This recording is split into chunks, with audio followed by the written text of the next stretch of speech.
You know, every military unit has an insignia, a patch they wear on their uniform. But how often do we actually stop and think about what those symbols really mean? Well, today, we're diving into the story of one emblem in particular, the insignia of the 95th Bomb Group from World War II. And believe me, it's a story about justice, courage, and how you forge a single identity when everything's on the line. So let's get into the story woven into this one piece of cloth. Okay, first you've got to understand who these men were. We're talking the early 1940s, and America is pulling together its forces. Young guys from every single corner of the country, from all walks of life, they answered the call. This wasn't some seasoned army. This was a brand new generation, about to be forged in the fire of war. And this line, from their own unit history, it just says it all, doesn't it? I mean, just picture it. These young men, some had probably never seen a big city, others had never strayed far from the family farm. They all showed up as individuals, about to become part of something much, much bigger than themselves. So that brings us to the big challenge for the Army Air Force Command. You've got this mix of guys from everywhere. How on earth do you mold them into a single, cohesive fighting unit? How do you give them a shared purpose, a new identity? That's really the core question, isn't it? It's not just about teaching them how to fly a plane or fix an engine.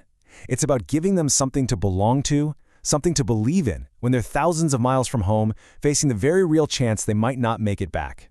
And here is where the story of the 95th gets really interesting. Their answer was an insignia. But here's the thing, it wasn't just some design handed down from the top brass. Nope, the men themselves actually submitted designs, and one by a private named Robert N. Robertson was chosen. This wasn't just an assignment, it was a reflection of the guys who were going to wear it. All right, let's break this thing down, because every single element on this patch was put there for a reason, drawing on centuries of history and symbolism to spell out exactly what they were fighting for. Okay, so the foundation, the very shape of it, is the Shield of Justin. It's named for an early Roman ruler who, get this, established civil courts. The word justice literally comes from his name. Just think about that for a second.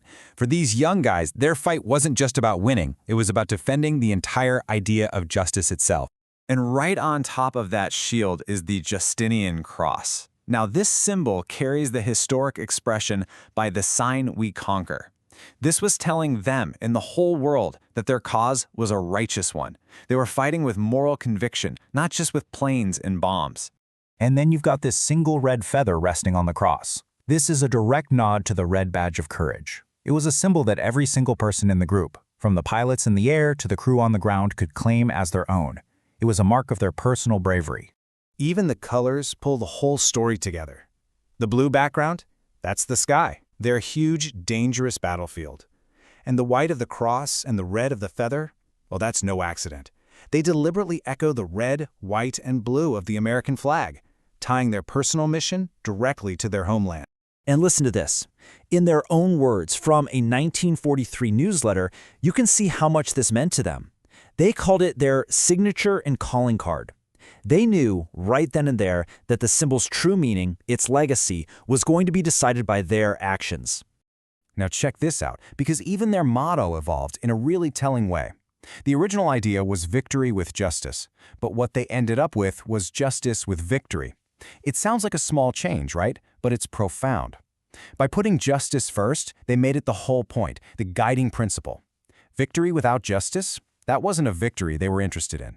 So this one powerful symbol managed to unite a pretty big and complex organization. So let's take a quick look at the structure, the actual squadrons, that brought this emblem to life in the skies over Europe. The whole group was made up of 4 squadrons, the 334th, the 335th, the 336th, and the 412th. 4 different units, all fighting as one, under that single banner of justice with victory. But you know, when you really get down to it, the story of this insignia isn't really about the design. It's about the men who wore it. The symbol got its power from what they did, and what they did gave the symbol a meaning that lasts to this day. So ultimately, the legacy of the 95th is a testament to the absolutely immense sacrifices these men made. They went through unimaginable stress and loss and hardship, all to fight back against tyranny and protect the very freedoms that their patch symbolized so perfectly. And that leaves us with this one question to think about. The story of the 95th Bomb Group proves that a symbol's power doesn't come from the thread it's stitched with. It comes from the shared belief, the collective courage, and the incredible sacrifices of the people who wear it. It's a legacy written, not in ink, but in action.